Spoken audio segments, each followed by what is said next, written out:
విద్యార్థులారా, మనము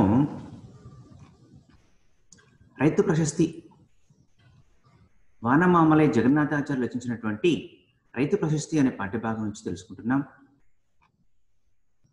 రైతు రామాయణం ఒక రమణీయ కల్పిత మహాకావ్యము.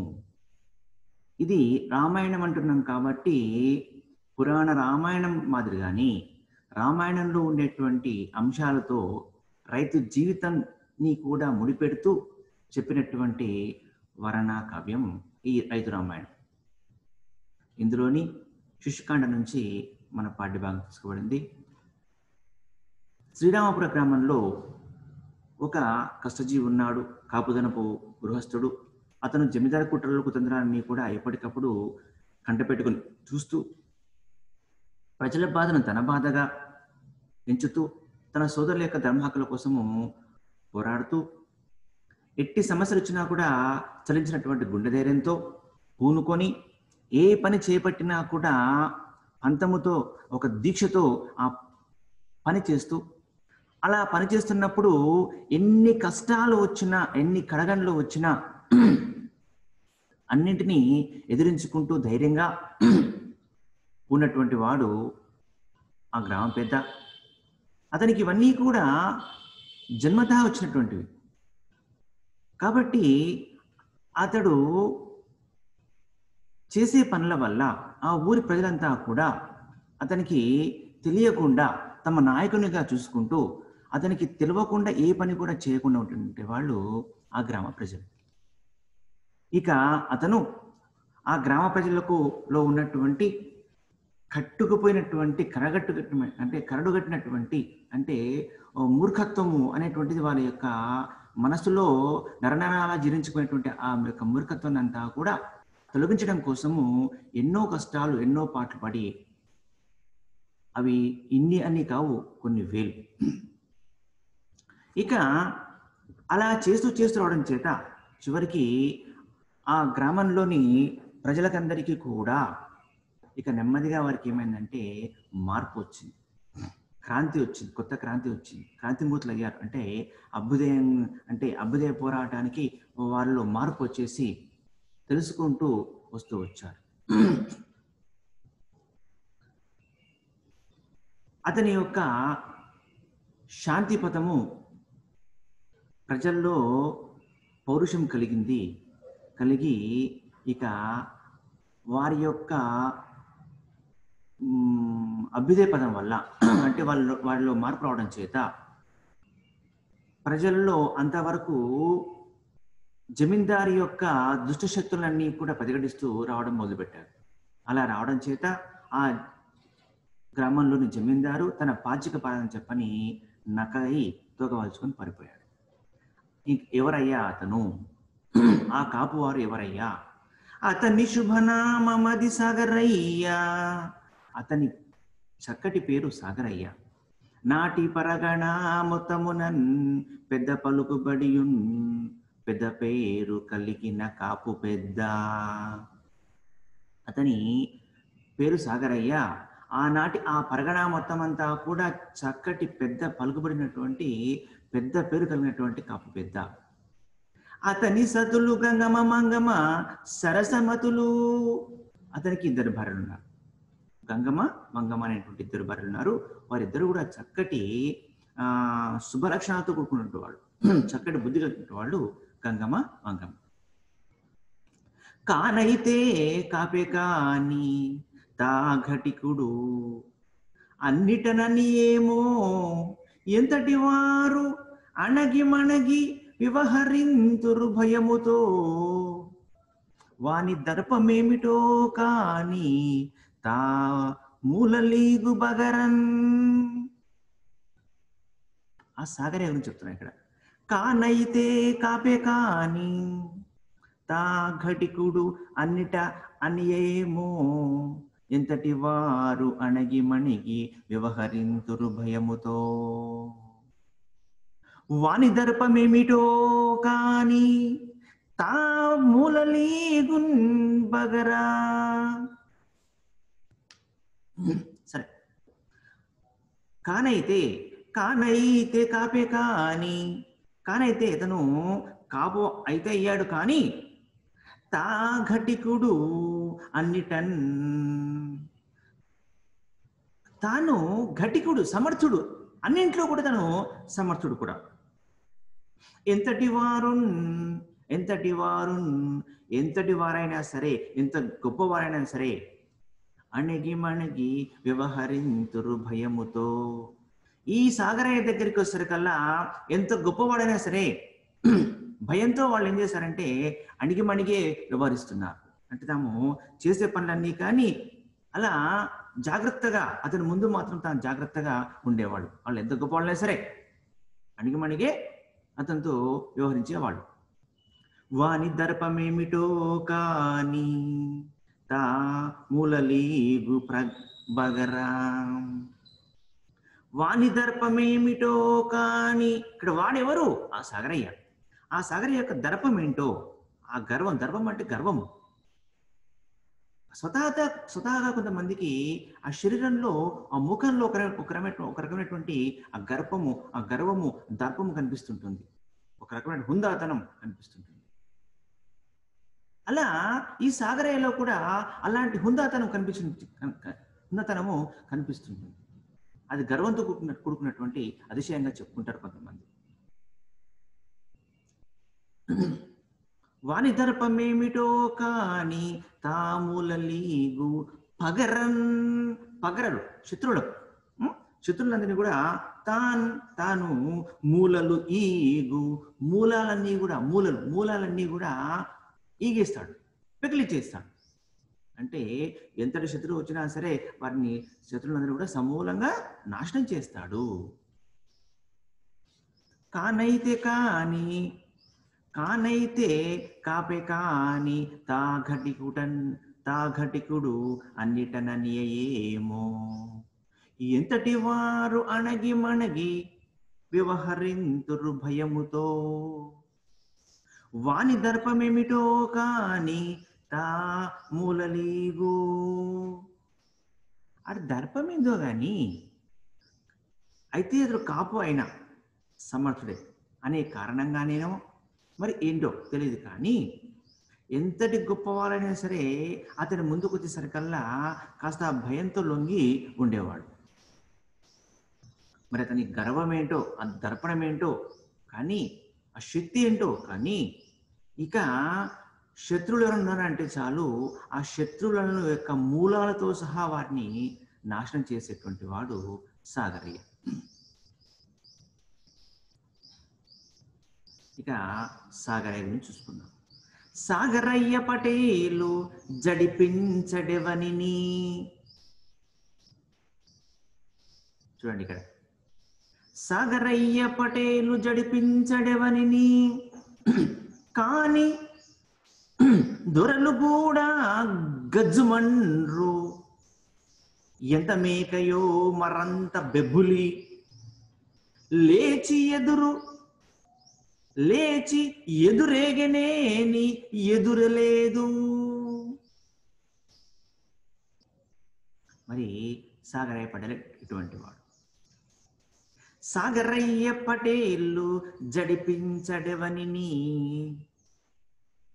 సాగరయ్య పటేలు జడిపించడెవనిని. ఈ సాగరయ్య పటేలు అంటే ఆనాటి కాలంలో ఇది ఎప్పుడంటే మనకు 100 సంవత్సరాల కిందది దాదాపు అనుకోవచ్చు ఈ కావ్యము. అంటే ఈ మన వనమామలయ్య గారు పుట్టినటువంటిదేమో 1910 ప్రాంతం కాబట్టి, ఆ తర్వాత రాశాడు కాబట్టి ఎలా తీసుకున్నా కూడా ఒక 50 ఏళ్ళు 60 ఏళ్ళు, ఒక 70 ఏళ్ళు 80 ఏళ్ళు అయింది అనుకుందాం. ఒక 70 ఏళ్ళు, దాదాపు 70 ఏళ్ళు ఏంటుంది. ఆ 70 ఏళ్ళ కింద అంటే మన స్వాతంత్రం రాకంటే ముందు వరకు కూడా మన భారతదేశంలో పటేలు పట్టువారి వ్యవస్థ ఉండేది. పటేలు అంటే మునిసబ్ లాంటి వాడు, అంటే ఈనాటి గ్రామ సర్పంచ్లా అనుకుందాం. పటేల్ పట్టువారి, రెవెన్యూ ఇన్స్పెక్టర్ ఆర్ఐ, లేకపోతే అంటే మన విలేజ్ మనకు ఒక ఏమంటారు విఆర్ఓ అంటున్నాం కదా, ఇప్పుడు విలేజ్ రెవెన్యూ ఆఫీసర్ అని చెప్పుకుంటున్నాం కదా, అలాంటి వ్యవస్థ ఆనాడు ఉండేటువంటిది పటేల్ పట్టువారి వ్యవస్థ ఉండేది అప్పుడు. కాబట్టి ఇక్కడ సాగరయ్య పటేలు జడిపించడు ఎవనిని. ఈ సాగరయ్య పటేలు మునసవగా ఉన్నటువంటి సాగరయ్య ఎవరిని ఎవరిని కూడా జడిపించడు, భయపెట్టడు. ఎవరిని కూడా భయపెట్టడు. ఏయ్ అని చెప్పని ఎవరిని భయపెట్టడు. కానీ దొరలు కూడా, దొరలు ఎందుకంటున్నాం దొరలు ఇప్పుడు ఇక్కడ అంటే ఇది బ్రిటిష్ కాలం. బ్రిటిష్ కాలంలో దొరలు ఉన్నారు. వాళ్ళందరూ దొరలుగా పిలిచేవాళ్ళు బ్రిటిష్ వాళ్ళందరూ కూడా. దొరలు కూడా గజ్జుమండ్రు, ఆ బ్రిటిష్ దొరలు కూడా గజ్జుమండ్రు, భయంతో గజగజగజగా వణికిపోతారు. భయంతో గజగజ వణికిపోతారు. ఎందుకంటే నీతి నిజాయితీ ఉన్న వ్యక్తి, ధైర్యంగా ఉన్నటువంటి వ్యక్తి కాబట్టి. బ్రిటిష్ వాళ్ళంతా కూడా మన దేశాన్ని వచ్చి దోచుకుపోవడమే వాళ్ళ కార్యక్రమం కదా. దోపిడిని అంగీకరించాడు సాగరయ్య పటేల్. కాబట్టి అలాంటి సాగరయ్య పటేల్ని చూడగానే బ్రిటిష్ దొరలు కూడా గజ్జుమండ్రు, భయంతో వణికిపోతారట. మరి ఈ సాగరయ్య పటేల్ ఎటువంటి వాడయ్యా అంటే, ఎంత మేకయో మరంత బెబ్బులి. తను ఎంత మేకయో అంటే మేక లాంటి వాడు, అంటే సాధు జంతువు, అంటే అణుకతో ఉండేటువంటి వాడు. ఎంత మేకయో మరంత బెబ్బులి, ఎంత సాధువుగా వర్తిస్తాడో అంత బెబ్బులిగా వ్యవహరిస్తాడు, అంటే అంత పెద్ద బులిలా విజృంభిస్తాడు అవసరమైతే. ఇక లేచి పైకి లేచి ఎదురు తిరిగనేని, ఒకవేళ పైకి లేచి ఎదురు తిరిగితే, ఏదన్నా సమస్య వచ్చినప్పుడు దానికి ఎదుర్కోవడం అనే ప్రారంభం చేస్తే ఎదురే లేదు. ఆ సాగరయ్యకు ఎదురు నిలిచేటువంటి వాడెవరు కూడా లేరు, అతనికి ఎదురు చెప్పేవాళ్ళు ఎవరు కాదు. ఆ సాగరయ్య పటేలు జడిపించడు ఎవరిని. ఆ సాగరయ్య పటేలు ఎవరిని కూడా భయపెట్టడు.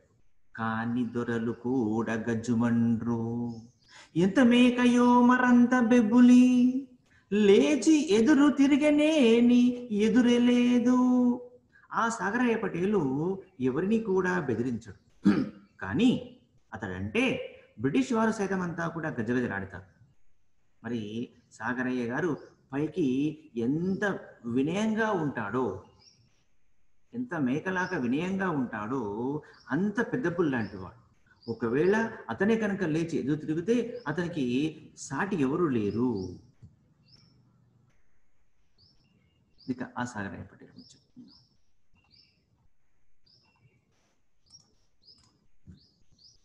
వయసునకే కాదు లోకానుభవమునకు అందరన్ పెద్ద.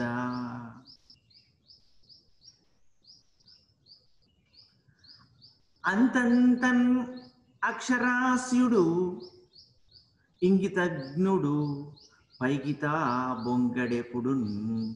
కాని పాతాళ యంత్రమాలోని ఊహా. మరి సాగరయ్య పటేల్ ఎటువంటి వాడయ్యా అంటే, వయసునకే కాదు లోకానుభవమునకు అందరన్ పెద్ద. అంతంతన అక్షరాస్యుండు ఇంగితజ్ఞుడు పైకి తాన్ పొంగడెప్పుడు. కాని పాతాళ యంత్రమా లోని ఊహా. మరి ఈ సాగరయ్య పటేలు వయసునకే కాదు, ఆ సాగరయ్య పటేలు వయసుకే కాకుండా లోకానుభవమునకు అందరన్ పెద్ద.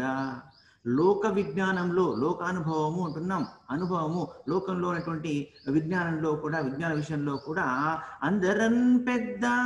ఆ క్రమంలో అంతటిలో కూడా అతనే పెద్దవాడు. లోకానుభవంలో వయసులో పెద్దవాడే, లోకానుభవంలో కూడా పెద్దవాడే. అంతంత మాత్రమే, కొద్ది మాత్రమే అక్షరాస్యుండు. కొంత అక్షరాస్యత కొంతనే ఉంది, అక్షరాస్యత కొంతనే ఉంది, అంటే పెద్దగా చదువుకోలేదు. కానీ ఇంగితజ్ఞుడు, ఇంగితం తెలిసినటువంటి వాడు.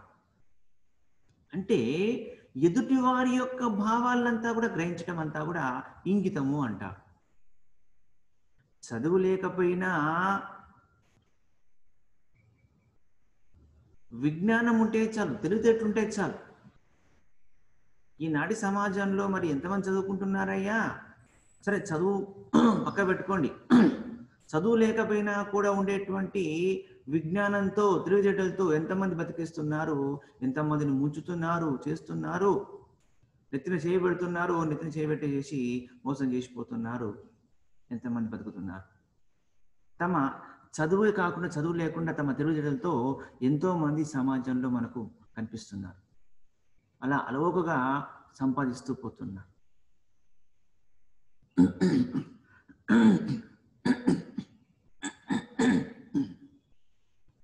పైకి కనపడేలా తాను పొంగడెప్పుడు, తాను పొంగడు ఎప్పుడు, ఎప్పుడు కూడా ఉబ్బిపోడు, గర్వించడు, పొంగిపోడు ఎప్పుడు. ఎందుకంటే తనకు విజ్ఞానం ఉంది అనేటువంటిది అతని మనసులో ఎప్పుడు లేదు. అందుకే అంటారు, ఏమంటారు? అన్నీ ఉన్న ఆకు అణిగి మణిగే ఉంటుంది, ఏమి లేని ఆకు ఎగిరెగిరి పడుతుంది అంటారు. సామెత అందుకే వచ్చింది. కాస్త కొంచెం తెలివితేటలుంటే చాలు, నా అంత వాడు లేదని చెప్పని విర్రవీగుతుంటారు. తెలివితేటలు ఉన్నప్పటికీ కూడా ఇంగిత జ్ఞానం ఉన్నటువంటి వాడు మాత్రం ఎప్పుడూ కూడా ఎగిరి పడడు.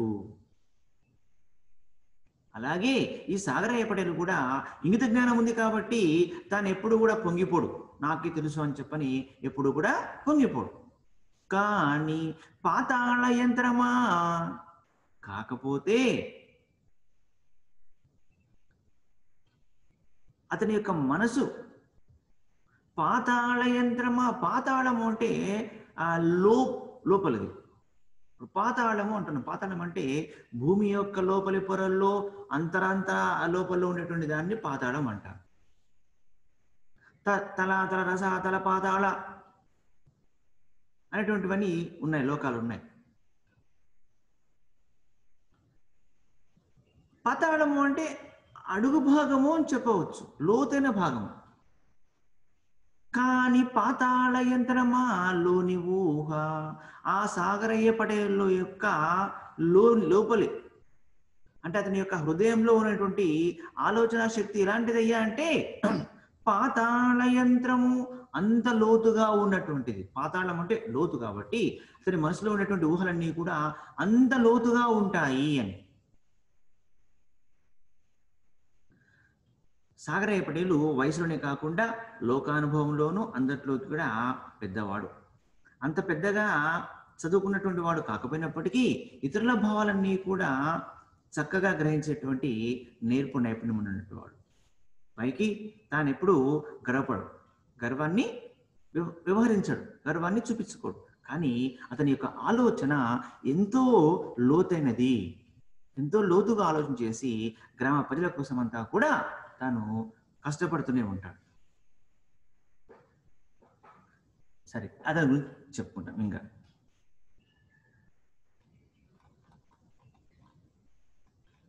పొలముల పంట విత్తులన్ పురుగులు చేసిన బాకి కిందనే కొలచుచు, అప్పు పత్రములను క్రొత్తలు ప్రాతలు చేసి కొంచెం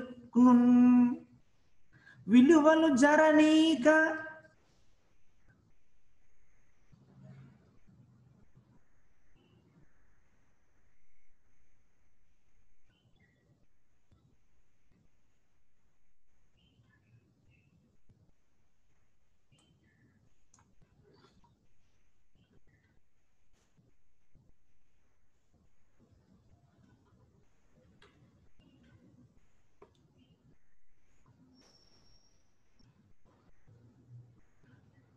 విలువలు జరనీక కడుబెట్టుగా గుట్టుగా నావనెట్టున్, ఏ నిలువలు లేకపోయినన్ నిండగు మేలు పర్రపత్తిన్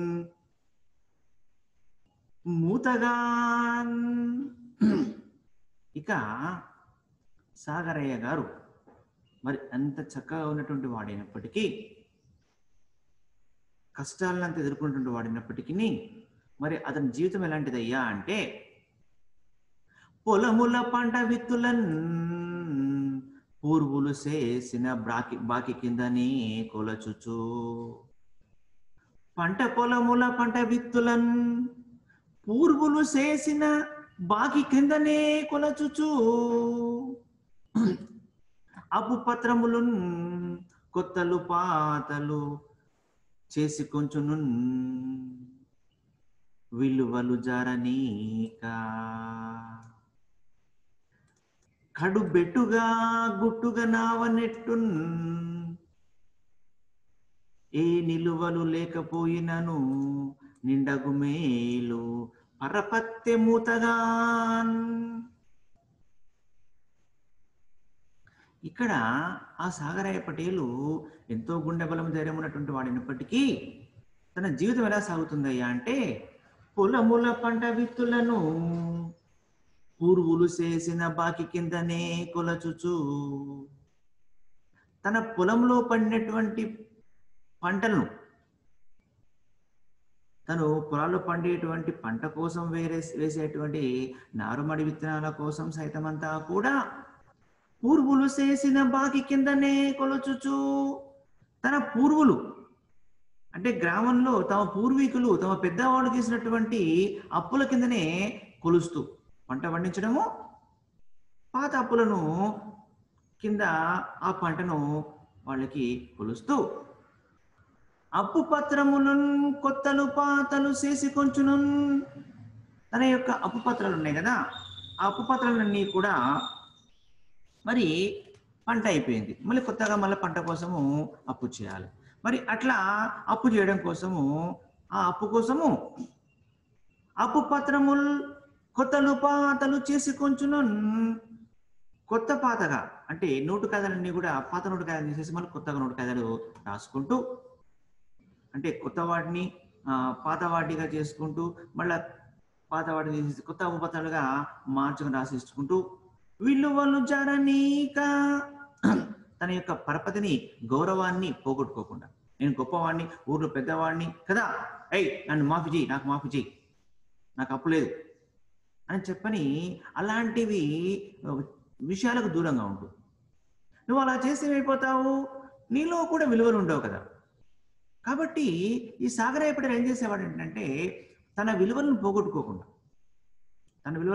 పోగొట్టుకోకుండా కడుబెట్టుగా గుట్టుగన్, కడుబెట్టుగా బెట్టుగా బింకంతో గుట్టుగా నావనెట్టున్, గుట్టుగా రహస్యంగా నావన్నెట్టున్ తన జీవిత నావను నెట్టుకుంటూ పోతున్నాడు. ఎట్లా? ఏ నిలువలు లేకపోయినన్, తన దగ్గర ఎలాంటి నిల్వలు లేకపోయినా, నిల్వలు అంటే ఇక్కడ డబ్బు నిల్వలు, ధాన్యం నిల్వలన్నీ కూడా ఏం లేకపోయినా సరే, నిండగు మేలు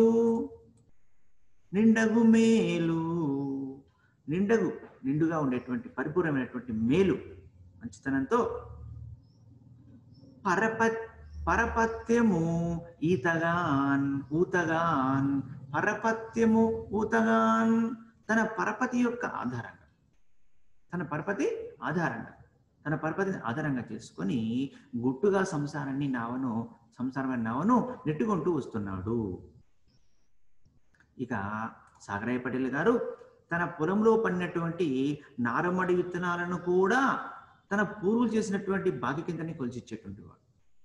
ఇక తనకు కావాల్సినటువంటి విషయంలో, డబ్బుల విషయంలో కానీ ఏదైనా కానీ అతను ఎవరి దగ్గర ఎత్తునంటే అప్పులు తీసుకున్నాడో ఆ అప్పు పత్రాలన్నీ కూడా పాత వాటిని తిరిగి మళ్ళీ కొత్తగా రాసుకుంటూ, పాతవి కొత్తవి చేసుకుంటూ, అంటే తిరిగి నోటు పత్రాలు రాసిస్తూ తన విలువను తగ్గిపోకుండా, తన దగ్గర డబ్బు నిల్వలు లేకపోయినా కూడా సరే తనకున్నటువంటి పరపతి ఆధారంగా బింకంగా రహస్యంగా గుట్టుగా సంసార నావ నడుపుకుంటూ వస్తున్నాడు. ఇక పెండ్లాములిరువురు అతనిది పెట్టని పేరునరించి పెండ్లాములిరువురు అతనిది పెట్టని పేరునరించి పోయి ఇంటిండ్ల పొడావునన్ పరుగెరెత్తరు లేవిడి పాట పాడరు. బండ్ల కొలందిగా నిలువ పాతరలుండవు కాని పొరుగురిండ్లకు చేటలు వేసుకొని ఇంతకు నంతకు ఎంత కరువులోనన్. సాగరయ్య పటేలుకు మనము ఇద్దరు భార్యలను చెప్పి అనుకున్నాం కదా. ఆ ఇద్దరు భార్యలు కూడా ఇలాంటి వారు అయ్యే వాళ్ళంటే పెండ్లాములిరువురు అతనిది పెట్టని పేరునరించి. సాగరయ్య పటేలు ఇద్దరు భార్యలు కూడా ఎవరు గంగమ్మ మంగమ్మలు ఇద్దరు కూడా అతనిది ఆ యొక్క సాగరయ్య పటేల్ యొక్క పెట్టని పేరు అనరించి అతని పేరు అతను గొప్పవాడు కాబట్టి అతని పేరు చెప్పుకొని పోయి ఇండ్లిండ్ల పొడావునన్ పుడిగెర్రెత్తరు. తన భార్యలిద్దరు కూడా తమ ఇంట్లో ఏమీ లేకపోయినా సరే సాగరయ్య పటేల్ గొప్పతనం తీసుకొని పోయి పొరుగు ఇండ్లకు పోయి అయ్యా అమ్మ మాకేమైనా ఇవ్వండి, ఏదైనా ఇవ్వండి అని చెప్పని దానం కోసం ఎప్పుడు కూడా పోరు. తమకు లేకపోతే ఇది లేదు కదా, సరే వాళ్ళ దగ్గర ఉంది కదా పోయి తెచ్చుకుందామని చెప్పని పోయి పక్కింటికి వెళ్ళి పొరుగింట్లోకి వెళ్ళి ఆ ఇంట్లోకి వెళ్ళి అక్కలమ్మల ఇంట్లోకి వెళ్ళి పోయి అమ్మ మాకు కొన్ని బ్యాలు పెట్టు, కొన్ని అవేట్టు, కొన్ని జొన్నలు పెట్టు, ఇలా పోయి ఎప్పుడు కూడా ఎవరిని కూడా సాగరయ్య పటేల్ భార్యలిద్దరు కూడా ఎవరు కూడా అక్కడ పోయి ఎవరింట్లోకి వెళ్ళి కూడా ఇలా దానము అడుక్కునేవారు కాదు. లేవిడి పాట పాడరు. ఇక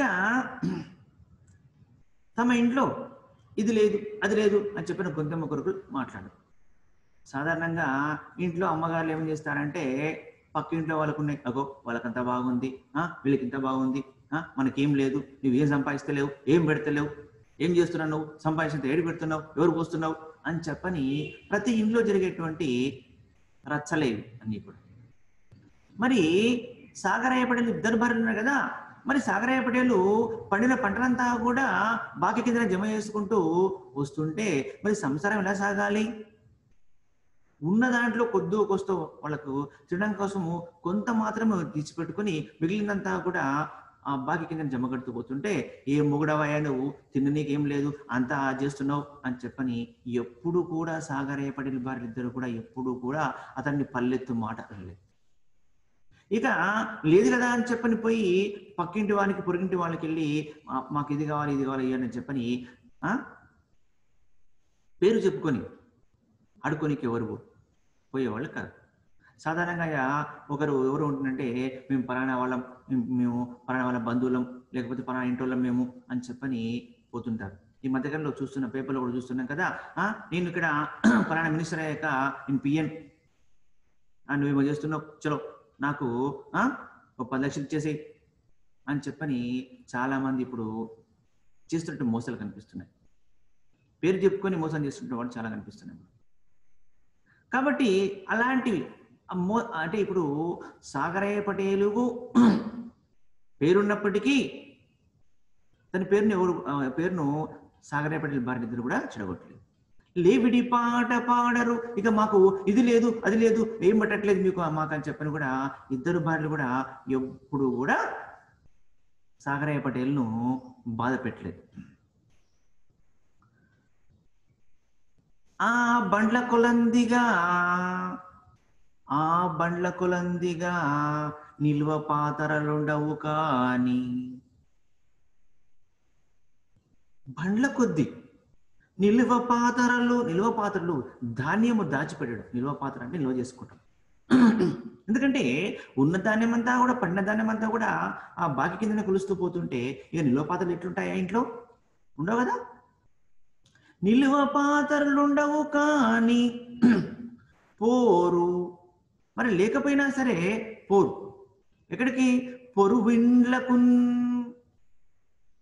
తమ దగ్గర లేకపోయినా సరే పొరువిండ్లకు చేట వేసుకొని ఇంతకున్ అంతకున్.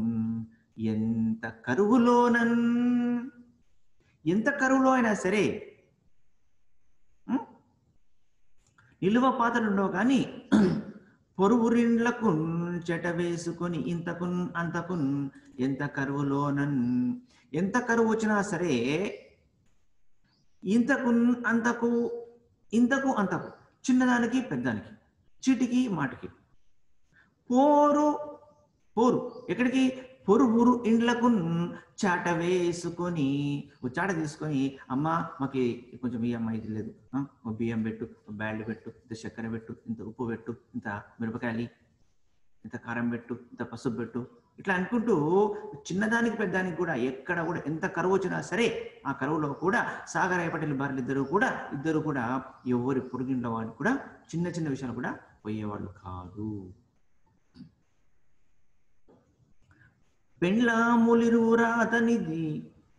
సాగరయ్య పటేల్ భార్యలు ఇద్దరు కూడా అతనికి భార్యని చెప్పుకున్నాం కదా, అతని పేరు చెప్పుకొని వెళ్ళి ప్రతి ఇంటి నుంచి ఒక పిడికిడి దానం కూడా ఇప్పుడు కూడా పుచ్చుకోరు వీళ్ళు. తమకు అది లేదు ఇది లేదు అని చెప్పనంటూ కూడా ఇంట్లో సాగరయ్య పటేల్ ముందర అప్పాటలే మాటలు. పోని వారింట్లో బండ్ల కొద్దిలో ధాన్యం ఉందా అంటే ఆ ధాన్యం లేకపోవచ్చు. కానీ ఎంత కరువు వచ్చినా, ఎంత కాటకం వచ్చినా చీటికి మాటికి వాళ్ళు చాట తీసుకొని అప్పు కోసం కూడా వాళ్ళు వెళ్ళేవాళ్ళు కాదు. అలాంటి చక్కటి ఉత్తమ ఇళ్ళాళ్ళు సాగరయ్య పటేల్ యొక్క భార్యలు. మరి ఒక్క పెళ్ళాం ఉంటేనే, ఒక్కరుంటేనే ఇంట్లో కొన్ని ఇండ్లలో పీగి పందిర్లు నడుస్తూనే ఉంటాయి. మరి ఇద్దరు భార్యలు ఉండేసరికల్లా ఇంకా ఎంత పీకి పందిరి అవుతాయి ఇల్లంతా కూడా. మాకు ఇది లేదు, అది లేదు, అది పెడతలే, ఇది పెడతలే అని చెప్పని ఇంట్లో ప్రతి రోజు కూడా పండగే. ఏం పండగ? యుద్ధము పండగ. పొద్దున్న లేస్తా నుంచి ఏదో దానికి జరుగుతూనే ఉంటాయి మనకు ప్రతి ఇంట్లో కూడా. అన్ని ఇంట్లో ఉంటాయండి, లేవని కాదు, ప్రతి ఇంట్లో ఉంటాయి. మా ఇంట్లో కూడా ఉంటాయి.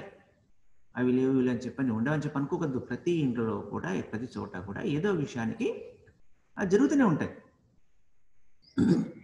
ఎవరు కూడా ఇలాంటి వాళ్ళు ఉంటే చాలా అరుదు, చాలా అరుదు అనమాట. అంటే ఏమి లేకపోయినా కూడా సరేలే మనకేదో భగవంతుడు ఇచ్చాడు కదా, మన ప్రాప్తం ఏంతేలే అనుకుంటూ జీవించే వాళ్ళు చాలా తక్కువ. లభించిన దాంతో సంతృప్తి పడే వాళ్ళు చాలా తక్కువ. కాబట్టి అలా సాగరయ్య పటేల్ భార్యలు ఇద్దరు కూడా ఎంత కరువు వచ్చినప్పటికీ కూడా తాము నెమ్మదిగా ఉంటూ తన భర్త యొక్క పేరును మాత్రము ఎక్కడా కూడా పోనివ్వకుండా జాగ్రత్తగా కాపాడుకుంటూ వస్తున్నారు. ఇక సరే, ఇద్దరు భార్యల గురించి చెప్పుకుందాం. ఇద్దరు భార్యలు ఎందుకు వచ్చారు? సాగరయ్య పటేల్కు ఇద్దరు భార్యలు అంటున్నాం కదా, ఇద్దరు భార్యలు ఎందుకు వచ్చారు అంటే చెప్పుకుందాం. ఇప్పుడు ప్రాయము చెల్లె నాకు నిక పాపలు కల్గుట కల్లయంచు అభిప్రాయము పొంది సాగరుని రాణి స్వసోదరి మంగమాంబతో రేయిపవళ్ళు సోదు పునరించి మనసును నుంచి భర్తకున్ వేయి వచించి సాధ్వి ముడివెట్టెదు రేపటి దారి కోసమై. మరి సాగరయ్య పటేలకు గంగాంబ మంగాంబ అని చెప్పని ఇద్దరు భార్యలు అని చెప్పనుకున్నాను కదా. మరి ఇద్దరు భార్యలు ఎందుకు అయ్యారయ్యా? మరి మొదట ఒకరే భార్య ఉన్నారు, తర్వాత ఇంకొక భార్య వచ్చింది. ఎలా ఎందుకు వచ్చింది ఇంకొక భార్య అంటే చెప్తున్నాను. ప్రాయము చెల్లె గంగాంబ, ప్రాయము చెల్లె నాకు ఇక పాపలు కల్కుట కల్లా అంచు అభిప్రాయమున్ పొంది. నాకు వయస్సు పోయింది. అంటే సాధారణంగా కొంత స్త్రీలకంతా కూడా చూసినట్టయితే కొంత వయసు వచ్చే వరకు సంతాన భాగ్యం కలుగుతుంది. ఆ తర్వాత సంతాన భాగ్యం కొంతమందికి కలగదు. కొంతమంది ఆరోగ్యంగా ఉన్న వాళ్ళు ఎట్లంటే ఎంత వయసు వచ్చినా కూడా సంతానం కలుగుతుంది. ఎగ్జాంపుల్ చూసుకున్నట్టయితే 50 ఏళ్ల వయసు వచ్చినా కూడా సంతానం కలిగేటువంటి వాళ్ళు కొంతమంది ఉంటారు. ఆ యొక్క స్త్రీ శరీరం యొక్క ప్రకృతిని అనుసరించి చక్కటి ఆరోగ్యంగా ఉన్నప్పుడు స్త్రీలకు చక్కటి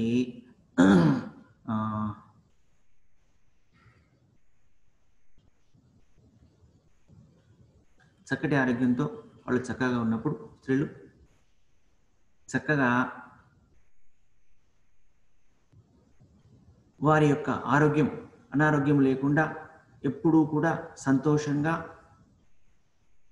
ఆరోగ్యంగా ఉన్నటువంటి స్త్రీలు ఉంటే వాళ్ళకి 50 ఏళ్ల వయసు వచ్చినా కూడా వారికి మోనోపాజ్ స్టేజ్ రాకంటే పూర్వం వరకు కూడా కొంతమంది సంతాన భాగ్యం కలుగుతుంది. అంటే శారీరక ప్రవృత్తి, శారీరక ఆరోగ్యం ఉంటే, శారీరక ఆరోగ్యం లేకపోతేనంటే కొంతమందికి కొంత వయసు రాగానే చెప్తారు కదా, టెస్ట్ చేసుకుని చూస్తే పిల్ల పుట్టట్లే అంటే ఎందుకంటే మీరులో ఆ స్పెర్మ్ కౌంట్ తక్కువ ఉంది అని చెప్పని, లేకపోతే అంటే అండాశయం అంతా కూడా సరిగ్గా కావడం లేదు, దానికి సంబంధించినటువంటి హార్మోన్స్ అసమతుల్యంగా ఉంటాం, హార్మోన్లు ఇన్బ్యాలెన్స్ అని చెప్పి అంటారు కదా, హార్మోన్లు అసమతుల్యంగా ఉండటం చేత వారికి పిల్ల కలగడం అనేటువంటిది జరగదు. శరీరంలో హార్మోన్ అనేది సమతుల్యంగా ఉన్నప్పుడు చక్కగా హార్మోన్లు తమ యొక్క ఫంక్షన్స్ చక్కగా జరుగుతున్నప్పుడు సంతాన భాగ్యం కలుగుతుంది. ఇక్కడ గంగాంబకు మరి ఎందుకు మరి తన యొక్క వయసు ముడిగిపోయింది, ఇంతవరకు పిల్లలు పుట్టలే అని చెప్పి అనుకుంటూ, ప్రాయము చెల్లి తనకు వయసు దాటిపోయిందని చెప్పి అనుకుంటూ, నాకు ఇక పాపలు కళ్ళు గూట కల్లా, ఇక్కడ నాకు పిల్లలు పుట్టడం అనేటువంటిది కల్లా అబద్ధమే, ఇంక పిల్ల కనుక కావట్లేదు అని చెప్పని అంచు అభిప్రాయము పొంది అంటూ అభిప్రాయాన్ని మనసులో అనుకుంటూ, సాగరుని రాణి, ఆ సాగర యొక్క రాణి భార్య గంగాంబ స్వసోదరి తన యొక్క సొంత చెల్లెలు మంగమాంబతో, తన చెల్లెలు మంగమాంబతో, చిన్నది కాస్త చిన్నది కాబట్టి మంగతో రెయ్యబవళ్ళు సోది పునరించి, రాత్రి పగలంతా కూడా ఒకటే సోది పెట్టి, అన్నీ ఓ చెల్లి నాకు పెళ్లి పుడతలేరే వంశం పోతుంది అని, నా మొగుని చేసుకోవే అని చెప్పని ఒకటే సోది పెట్టి పెట్టి పెట్టి పెట్టి పెట్టి పెట్టి దాని మనసునంతా కూడా మార్చి, మనసును నుంచి తన మనసులో నింపి మనపూర్వకంగా సోది పునరించి మాట్లాడి, అలాగే భర్తకు 1000 వచించి తన భర్తతో కూడా 1000 రకాలుగా పరిపరి విధాలుగా చెప్పి చెప్పి చెప్పి చెప్పి చెప్పి సాధ్వి ముడివెట్టెదు రేపటి దారి కోసమై. రేపటి దారి కోసం అంటే భవిష్యత్తులో కలిగేటువంటి పుణ్యలోకాలు కలగడం కోసం. అంటే సాధారణంగా చూసినట్టయితే ఇప్పుడు సంతానం వల్ల మనకు భవిష్యత్తులో పుణ్యలోకాలు వెళ్తామని చెప్పని అంటూ అలా అనుకున్న చేత పుణ్య ప్రాప్తి లభిస్తుంది, పుణ్యగతి ప్రాప్తిస్తుంది చెప్పని అభిప్రాయంతో గంగాంబ తన భర్తకు రకరకాలుగా చెప్పి ఒప్పించి అలా భవిష్యత్తు కోసం సాధ్వి ముడిపెట్టెను. సాధ్వి పతివ్రత అయినటువంటి ఆ గంగమ్మ తన భర్తకు ముడిపెట్టింది, మంగమాంబతో పెళ్లి చేసింది. సరే, ఇప్పటికీ ఆపేద్దాం.